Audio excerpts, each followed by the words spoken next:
uzinduzi wa namba hii mpya 180 yenye lengo la kuhakikisha kwamba kila Mtanzania anaweza kupiga simu muda wowote na kupata huduma kutoka TANESCO bila kukatwa pesa ya salio kwenye simu yake. Na hii ndiyo azma ya serikali ya awamu ya 6 katika kuhakikisha tunawahudumia Watanzania kwa urahisi na viwango bora vya utoaji wa huduma. Kituo kinaweza kupokea simu wa wastani wa simu takriban 15,000 kwa siku, lakini simu zilizowahi kuingia kwa wiki ziliwahi kufikia simu 50,000 kwa siku mpaka kufikia mwezi Julai 2024. Na hii inaonyesha Watanzania walikuwa wanatumia gharama kubwa ya salio katika kuwasiliana na TANESCO kupitia huduma hii ya huduma kwa wateja.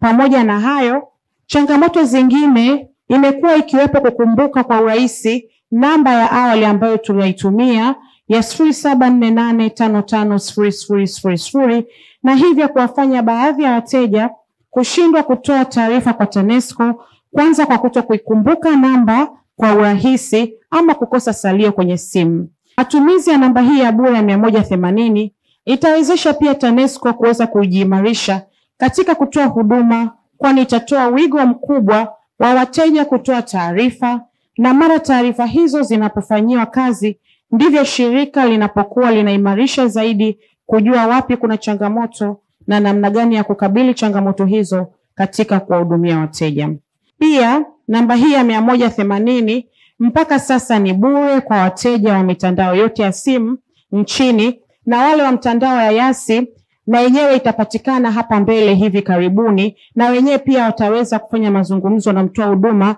na tunaamini pia kwa mtandao huo taratibu zitakamilika, lakini kwa sasa ni kwa wateja wa mitandao yote kasoro hii moja ambayo hivi karibuni na yenyewe itakamilika kwa ajili ya matumizi.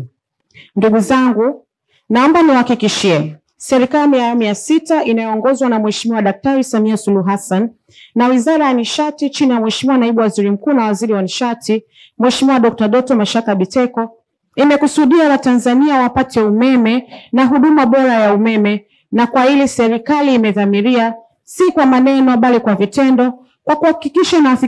inawafikishia wananchi huduma ya umeme na kuhakikisha wananchi hawa wanasema na kutatuliwa changamoto zao kwa kupiga simu hii bure bila malipo.